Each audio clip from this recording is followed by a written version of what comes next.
नमस्कार साथियों, आप सबका पुनः स्वागत है श्रद्धा वेद पुराण में। तो आज हम लोग डिस्कस करेंगे श्रीमद् भगवद गीता अध्याय 11 श्लोक अर्थ 16। इससे पहले हम लोगों ने अध्याय 1 से 10 तक के सभी श्लोक अर्थ सरल हिंदी भाषा में दोनों ही चैनल श्रद्धा एस्ट्रो ज्योतिष, श्रद्धा वेद पुराण में अपलोड कर दिए हैं। आप में से कोई भी व्यक्ति भगवद गीता को सरल हिंदी भाषा में समझना चाहता है, आप हमारे चैनल में आएँ जहाँ आपको 700 के 700 श्लोक अर्थ मिल जाएंगे।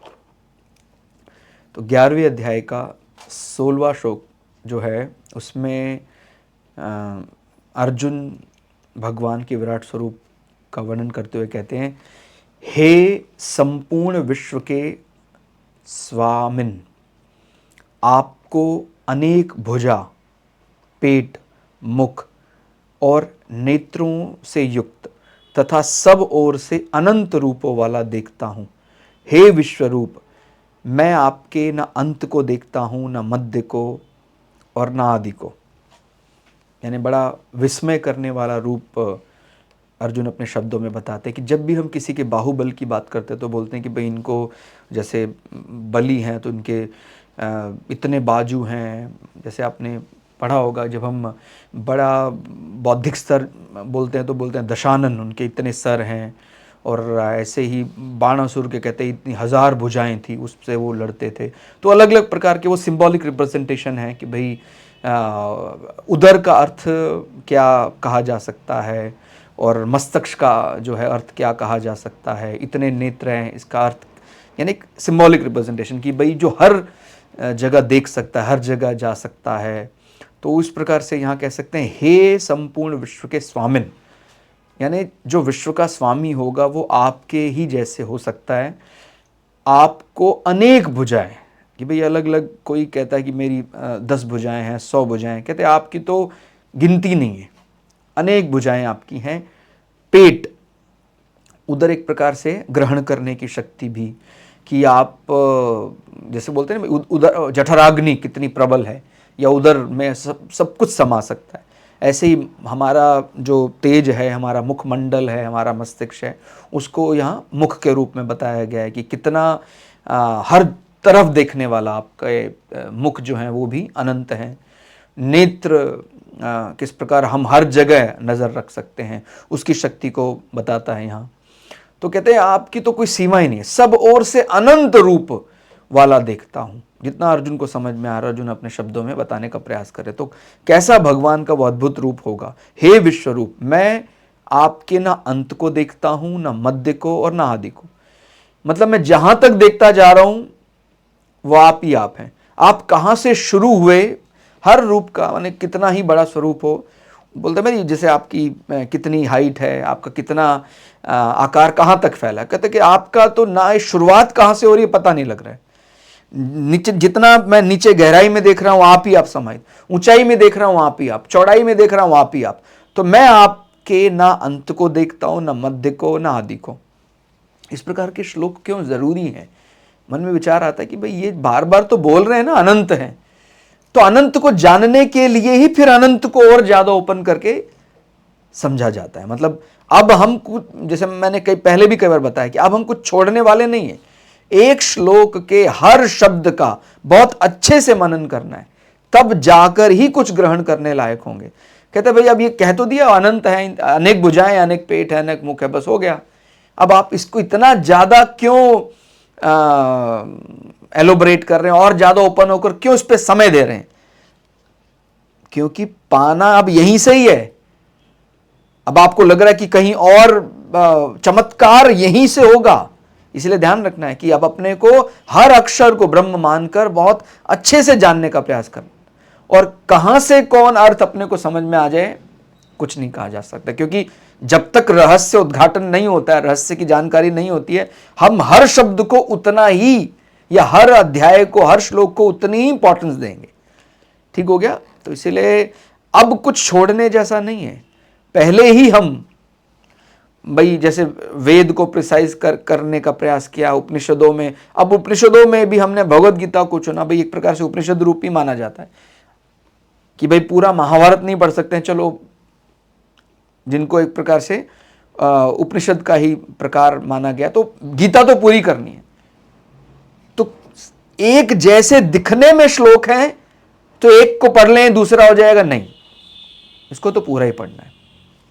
थोड़ा और सरल करके यदि हमने जो अर्थ पढ़ा है अभी, अर्जुन को विराट स्वरूप में शरीर और शरीरी का भेद नहीं दिख रहा है, मतलब अब उसको ये समझ नहीं आ रहा है, जैसे कहते हैं ये मेरा शरीर है, इस शरीर के अंदर वो शरीरी रहता है, माने जो शरीरी है उसको चेतन माना गया है, शरीर को जड़ माना गया, लेकिन कहते हैं भगवान का तो विराट स्वरूप जो शरीर है वो भी चेतन अवस्था में है और उसके अंदर रहने वाला वो भी चेतन, तो माने वो शरीर शरीरी का अंतर उस विराट स्वरूप में कहीं समझ में नहीं आ रहा है। हर अस्त्र शस्त्र हर चीज जीवंत दिखाई देता है, उसे शरीर भी चेतन और शरीरी भी चेतन अवस्था में ही दिखाई देता है। अर्जुन कहते हैं जब मैं हाथों की तरफ देखता हूं तो उनकी गिनती असीमित दिखाई देती है, जब मैं पेट या उदर की तरफ देखता हूं तो वह भी मुझे असीमित या अनंत दिखाई देता है, और जब मैं मुख की तरफ देखता हूं तो वह भी असीमित दिखाई देता है, जब आपके नेत्र की तरफ देखता हूं तो वह भी अनंत दिखाई देते हैं। तात्पर्य यह है कि आपके हाथ पैर मुख नेत्रों का कोई अंत नहीं है, सब के सब अनंत हैं। यह अनंत हाथ बहुत बाहुबल, अनंत पेट ग्रहण करने, अनंत जठराग्नि और शक्ति, अनंत मुख, अनंत मस्तिष्क विवेक को प्रतिपादित कर रहा है, ऐसे अनंत नेत्र अनंत देखने की शक्ति को बताते हैं।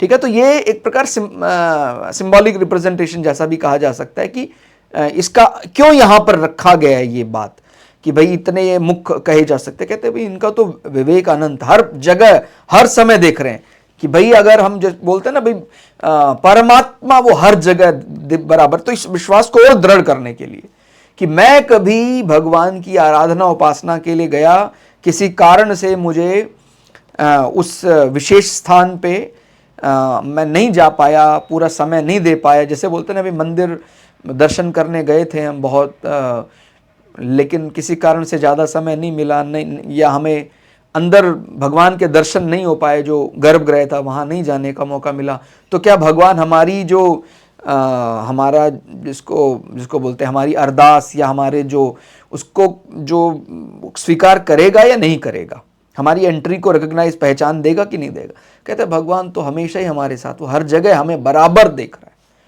तो यहाँ पर एक प्रकार अनंत नेत्र अनंत मुख उस भाव को भी बता रहे हैं कि आप कहीं भी जा रहे हैं, आप अकेले हैं दुकेले हैं, जिसके साथ भी आप जा रहे हैं वो आपको हमेशा बहुत क्लोजली मॉनिटर कर रहा है। ठीक है, तो इसीलिए कभी भी मतलब इसमें दोनों बातें शामिल है, हमारे अच्छे और बुरे कर्म।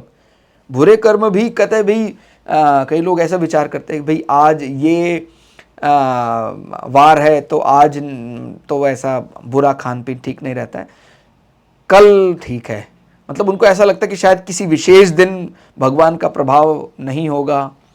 या कई बार तो ऐसा भी मैंने सुना है कि भाई भगवान का सामने मंदिर है या घर पे मंदिर है, उसका पर्दा बंद कर दो और उसके बाद फिर अगर कोई ऐसा माने अपशब्द या कुछ ऐसा कोई ऐसा खान पीन में भी बुरा कुछ ऐसा करना है तो किया जा सकता है। वो तो हमारे साथ ही रहना, तो कहाँ कहाँ पर्दे बंद करेंगे? हृदय पटल या नेत्र के पटल कौन बंद करेगा? वो तो हमारे साथ जो हम देख रहे हैं उसी रूप में वो हर चीज को देख रहा है। तो बार बार उसको याद करते रहे कि हमारे देखने के साथ ही वो जुड़ा हुआ है। इसलिए जो देखा जाए वो पवित्र ही देखा जाए, जो देखा जाए वो अच्छा देखा जाए, क्योंकि वो मेरे साथ साथ ईश्वर के साथ जुड़ा हुआ है, वो हर चीज को मेरे साथ बराबर देख रहा है। तो जब ये विचार आ जाता है तो हमारे मन में हमारे जीवन में अपने आप ही स्वच्छता आ जाती कि भाई मुझे कोई बुरा विचार मैं रख ही नहीं सकता हूं, क्योंकि वो तो सदैव मेरे साथ रहता है। कब ऐसा समय है जब वो नहीं रहता है साथ में? ठीक हो गया, तो उस विचार को और सुदृढ़ ही करना चाहिए। उस विचार को कमजोर या कोई भी ऐसा माने भूल जाए उसको तो हर बार याद करना है, ऐसे प्रयास करते रहना चाहिए ताकि वो बार बार हमें याद आता रहे कि वो हमारे साथ हमेशा रहता है। तो भगवत गीता का बहुत ही सुंदर विराट स्वरूप में वो बताई गई कि बातें वो हमेशा हर जगह देख रहा है, अनंत। और कहते हैं कि संसार की किसी भी सामान्य शरीर की शुरुआत, अंत और मध्य मापा जा सकता है, भाई कितना ही बड़ा हो, कितना ही विशाल हो। कहते हैं परंतु भगवान के विराट स्वरूप का अर्जुन को ना तो आदि यानी शुरुआत कहाँ से हो रहा है, कहते हैं मैं इसको बीच का कहाँ से मानूं। जैसे कई बार कहते हैं बहुत बड़ी चीज़, कहता चलो इसका मिड तो समझ में आता होगा, ये मिड है, कहता ना उसको मध्य समझ में आ रहा है, ना अंत समझ में आ रहा है, ऐसा अलौकिक रूप है।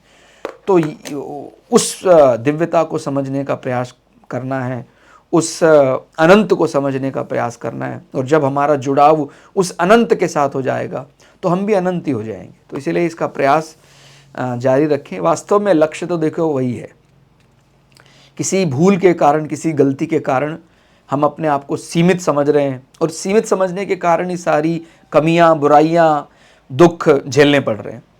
जैसे ही अपने आप को हम उसके साथ जुड़ा हुआ देख लेंगे, अपने आप को उस विराट स्वरूप की चेतना के साथ ही जुड़ा हुआ जब पाएंगे, तो हमारी सारी दुख, बाधाएं, कष्ट सब दूर हो जाएगा।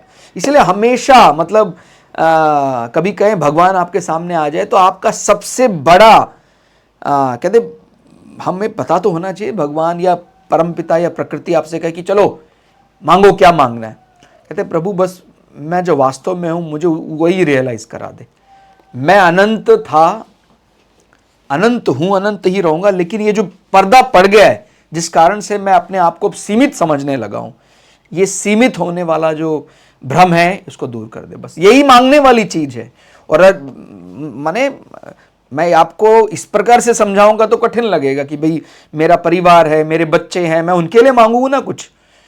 मतलब आप किस प्रकार की बात कर रहे हैं कि सर आप तो कह रहे हैं ये हमारे बच्चों को भूल जाए, हमारे माता पिता हैं, हमारे कर्तव्य है, हमारे वो ठीक है, लेकिन वो कब तक हैं जब तक हम इस सीमित दायरे में बंधे हुए। जब मैं वास्तविक स्वरूप को ही पहचान लूंगा तो फिर अपना जो माने अपने पुण्य भी नष्ट, अपने पाप भी नष्ट, जब मैं अपने वास्तविक स्वरूप को समझ जाऊंगा।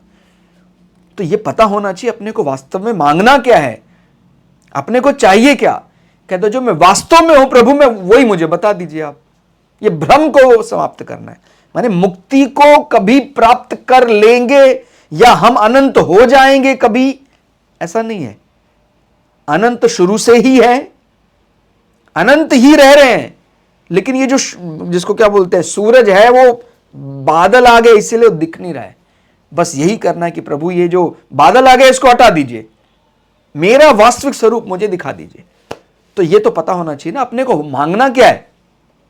अभी सबके लिए जो सीमित दायरे में आकर, जब सीमित बुद्धि से कहता जी मैं मेरे इनके लिए मांगना पड़ेगा, मुझे उनके लिए मांगना पड़ेगा, मेरी पत्नी के लिए, बच्चों के लिए, पड़ोसियों के लिए, इसके लिए, इनके लिए, समाज के लिए मांगना पड़ेगा।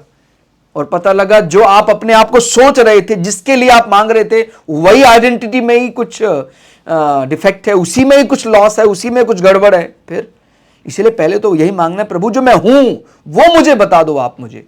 और वो जैसे वो मांग लिया फिर कुछ और मांगने की जरूरत ही नहीं पड़ेगी। तो प्रभु मुझे सीमित से असीमित कर दे, मुझे उस विराट स्वरूप की चेतना से जोड़ दे, उस अनंत चेतना से मुझे जोड़ दे, जो किसी कारण से मैं अपने आप को अलग मानने लगा हूं। तो फिर कुछ मांगने की जरूरत ही नहीं पड़ेगी। ठीक हो गया। तो इसलिए बार बार ये इस प्रकार का अभ्यास किया जा रहा है कि हमारी जो चेतना है वो उस विश्व के साथ, उस अनंत ब्रह्मांड में जो व्याप्त चेतना उसके साथ, माने वो उसका एकीकरण कर पे, वो एक ही हो सके। उसका जो हमें ऐसा लगता है मैं अलग वो अलग, वो भाव ना हो। ठीक हो गया।